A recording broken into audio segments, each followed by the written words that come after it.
South India shopping మాల్లో block buster ఆషాఢం #1 kilo sale.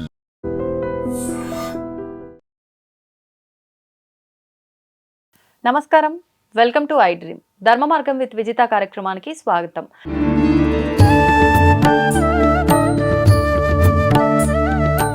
ప్రస్తుతం మనతో పాటు ఉన్నారు మహాబగల్ అఘోరా తాంత్రి వెన్నంపల్లి నిశాంత్ శర్మ గారు. ఇప్పుడు వారితో మాట్లాడి మరిన్ని విషయాలు తెలుసుకుందాం. నమస్కారం అండి. మహాదేవ. ఈ మధ్య కాలంలో అంటే కొన్ని విధానాలు మనం కొత్తగా చూస్తున్నాము. ఒకప్పటి కాలంలో పసుపు కుంకుమ తప్పితే ఇంకొకటి ఉంది. ఈ శుభప్రదమైన వస్తువుల్లో మనం కుంకుమ ధారణం చేసే వాటిల్లో ఎరుపు రంగు, పసుపు ఇవి మాత్రమే. కానీ ఈ మధ్య కాలంలో రకరకాలుగా వింటున్నాము. అందులో భాగంగా తీసుకుంటే గ్రీన్ కలర్లో ఉండే ఒక కుంకుమని ఈ మధ్య చాలా మంది పెట్టుకోవడం మనం చూస్తూ ఉన్నాము. దీన్నే కుబేర కుంకుమ అని చెప్పి అంటారని చెప్పి వింటున్నాము. ఇది పెట్టుకోవడం వల్ల చాలా శుభప్రదమని, మనం అనుకున్న కామ్యాలు నెరవేరుతాయని, ఇంకా అంటే ఒక్కొక్కరు ఒక్కొక్క రకంగా చెప్తున్నారు. అసలు ఏంటి వాస్తవమా? ఈ కుబేర కుంకుమ అనేది ఇప్పుడు కొత్తగా వచ్చిందేనా, ముందర నుంచి ఉన్నదేనా? నిజంగా ఇది ఒక మూఢనమ్మకంగా తీసుకోవచ్చా? ఇది పెట్టుకుంటే ఏదో జరుగుతుందనేది ఇదంతా వాస్తవం అంటారా? వాటి గురించి తెలియజేయండి. చాలా మంచి ప్రశ్న అండి. గతంలో కూడా కొన్ని ఛానల్స్లో వీటి గురించి చెప్పాను. అయితే వాస్తవానికి ఏంటి అని అంటే, అందరికీ తెలిసి మహారాష్ట్ర కుంకుమ అంటే బాగా ఎర్రగా ఉంటుంది. తర్వాత రెండోది, మన దగ్గర శ్రీచక్రార్చన చేసే పసుపుతో నిమ్మకాయ, నువ్వుల నూనె, కుంకుమ ఇవన్నీ కలిపి తయారు చేసే పసుపు కుంకుమ ఒకటి. అది ఎక్కువగా మనము ప్రతి దేవాలయాల్లో అర్చనగా వాడుతూ ఉంటాము. శ్రీచక్రార్చనకు ఆరావళి కుంకుమ, నాగసింధూరము, ధూలా కుంకుమ, యోగ కుంకుమ, రక్షికా కుంకుమ, కుబేర కుంకుమ, నల్ల కుంకుమ. ఎన్ని రకాల కుంకుమలు ఉన్నాయా? అన్ని మొగిలి రేకుల కుంకుమ. మళ్ళీ ఈ మొగిలి రేకుల కుంకుమ కూడా శ్రీచక్రార్చనకే వాడుతారు, మళ్ళీ దీనికి వాడరు. విన్నారా? ఇన్ని రకాల కుంకుమలు మన దగ్గర ఎప్పటి నుంచో ఉన్నాయి. ఇలా ఎన్ని రకాలు మొత్తం అండి కుంకుమలు? కుంకుమలమ్మ దరదాపులో సుమారుగా మనకు 77 కుంకుమాలు ఉన్నాయి మనకు మొత్తం మన సనాతన ధర్మ ప్రకారంగా. 77 కుంకుమలు ఉన్నాయి. నీలం కుంకుమలో నీలం కుంకుమ కూడా ఉంటది. గంధంలో నీలము గంధము ఉంటది. ఇట్లా చాలా ఉన్నాయి. అయితే ఇక్కడ ఈ కుబేర కుంకుమ అనేది మొదలు ప్రారంభమైంది మన భూమిలో అయితే కాదు తల్లి, యక్షగంధర్వ కిన్నెర లోకంలో ప్రారంభమైంది. దేవతాలోకంలో కుబేరుడి యొక్క లోకం. కుబేరుడు నిత్యంగా ధరించే కుంకుమ ఏదయ్యా అంటే తను తయారు చేసుకునే కుబేర కుంకుమ. దాని పేరే ఆయన తయారు చేసుకున్నాడు కాబట్టి దాని పేరు కుబేర కుంకుమ. విన్నారా? అయితే ఇది ఎలా ప్రారంభమైంది అని అంటే, పూర్వంలో గంధర్వ లోకంలో ఉండేటువంటి ఆ కుబేరుల వారు ఈ భూమి మీదికి ఎలా కుబేర కుంకుమ వచ్చిందో రీజన్ ఇక్కడ నుంచే మొదలైంది తల్లి. పూర్వము భూమి మీద కమల పుష్పాలు అనేటువంటివి ఉండేటివి కాదు. గాంధర్వ లోకంలో కుబేరుడి యొక్క సరస్సులో మాత్రమే ప్రతిరోజు ఉదయాన్నే 108 పుష్పాలు పూస్తాయి. 108 ప్రతినిత్యము ప్రతిరోజు 108 కంటే మళ్ళీ ఒక్క పుష్పం కూడా ఎక్కువ పూయదు, 108 పూస్తాయి. దాన్ని ఏం చేసేది, తెంపేసి ప్రతిరోజు శివార్చన కోసం వాడతాడు. వాడేటప్పుడు కుబేరుడి యొక్క కుమారుడు యక్షిణీదేవికి మోహితుడై ప్రేమలో పడిపోతాడు. ప్రేమలో పడిపోయిన తర్వాత ఆ యక్షిణీదేవి ఇద్దరు కానీ పువ్వులు తెంపడానికి తెల్లవారుజామునే 3 గంటలకు వెళ్ళేసి మొత్తం తెంపుకుంటూ కూర్చుంటూ ఉంటే, కుమారుడు వచ్చేసేసి ఇక ప్రేమలో ఉండే వాళ్ళు ఎలా ఉంటారు, ఒక రకంగా మాట్లాడుకోవడాలు అలా ఉంటూ ఉంటాయి కదా. ఆ పరంగా ఉండేటువంటి క్రతువులో తన మీద ఉండేటువంటి మోహిత్వంలో ఆ సరస్సులో నుంచి ఒక పుష్పాన్ని తెంపేసి ఈ అమ్మాయి జడలో పెట్టేస్తాడు, యక్షిణి జడలో. కుబేరుడికి ఆ పుష్పాలు తీసుకుపోయి అక్కడ పెడతాడు. 108 నామాలకు 108 పుష్పాలు లెక్కగా వస్తాయన్నట్టు. అవి 107 నామాలకు అయిపోయింది. మళ్ళీ పల్లెంలో చూస్తే ఒక్క పుష్పం కూడా లేదు. 108 పుష్పాలు ఉండాలి కదా, ఖచ్చితంగా 108 పూస్తాయి. ఇది ఎందుకు పొయ్యట్లేదు అని ఎందుకు రాలేదని చెప్పేసి ఆ యక్షిణిని పిలుస్తాడు. పిలిచేసి ఆమెను తిట్టుకుంటూ ఉండేసరికి తన జడలో కనిపించింది పుష్పము. నీ జడలో పుష్పం ఎందుకు వచ్చింది? తారా పుష్పాన్ని నువ్వు పెట్టుకోవాల్సిన అవసరం ఏంటని తనని తిడుతూ ఉంటే, తన కుమారుడు వచ్చి ఇది నానా విషయం అని వాళ్ళ ప్రేమ వ్యవహారాన్ని మొత్తం చెప్పేశాడు. చెప్పేసరికి, నీచురాల, నువ్వొక్క నా దగ్గర ఉండేటువంటి కిన్నెరస్ అనేవి యక్షిణివి, నా క్రతువులన్నీ చూసుకునేదానివి, నువ్వు నా కుమారుణ్ణి ప్రేమిస్తావా అని చెప్పేసేసని తనని శపించి భూమి మీదకి విసిరేస్తాడు. భూమి మీద విసిరేసరికి అది తన జెల్లోనే ఉండే పుష్పం కాస్త కింద పడేసి ఒక పెద్ద కట్ట చెరువులాగా మారేసేసి దాంట్లో కమల పుష్పాలు పుయ్యడం ప్రారంభమైంది. గంధర్వలోకంలో ఉండే కమల పుష్పము భూమి మీద పడేసరికి రాత్రి 2:30కు ఒక కమల పుష్పం పూస్తుంది. దాంట్లో నుంచి ఎన్నో రకాల పరిమళాలతో గంధము కూడినటువంటి వాసన వస్తుంది. అప్పుడు తామర ఆకులు ఇవన్నీ వచ్చేసరికి కుబేరులు ఏం చేశారు, ఆ ఆకుని తీసుకొని తామరాకు, తులసాకు, వేపాకు, మారేడాకు, మొగిలి రేకులు ఈ 5 ఆకుల్ని సేకరించి వాటిని బాగా నూరాడు. పచ్చిదనంతో ఉండంగా నూరేసేసి దాన్ని నీడలో ఎండబెట్టేశాడు.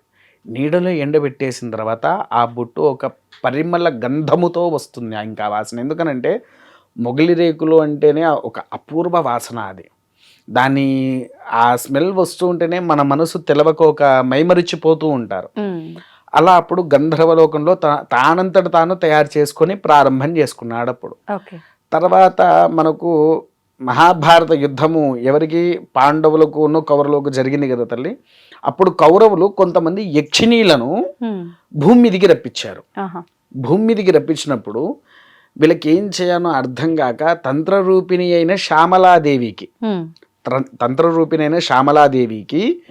మన అర్జునుడు వాళ్ళు అమ్మవారి యొక్క అనుగ్రహం పొందడానికి ధ్యానం చేశారు. అమ్మవారు ఇట్లా అయితే అమ్మ ఇది సంగతి అది ఇది అని అంటే కుబేరుడి దగ్గరికి మాట్లాడదామని చెప్పేసి శ్యామలాదేవి అక్కడికి వెళ్ళింది.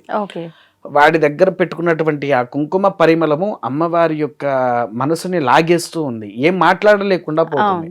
అప్పుడు ఏం చేసింది, కుబేరులతో యుద్ధం చేసి గెలిచి ఆ కుబేర కుంకుమకు కావాల్సిన డబ్బు కూడా తను ఇచ్చేసేసి తీసుకొని వచ్చి అర్జునుడికి ఇచ్చింది. బొట్టు పెట్టుకొని నీకు విజయం సాధిస్తావు అని అన్నాడు. అర్జునుడు ఆ బొట్టు పెట్టుకున్న తర్వాతనే కురుక్షేత్రంలో కానివ్వండి వీటిలలో వారికి ఒక యుద్ధంలో గెలవడం అనేటువంటిది జరిగింది. తర్వాత అలా అలా అలా అలా మన కలియుగానికి కూడా వచ్చేసరికి ఈ యక్షిణిలిగా భూమి మీద శపించి ఇప్పటి వరకు వాస్తవానికి ఏంటి పూర్తిగా 179 యక్షిణీలు మనకున్నాయి. శపించి భూమి మీద ఉన్నాయి 68 యక్షిణీలు ఉన్నాయి.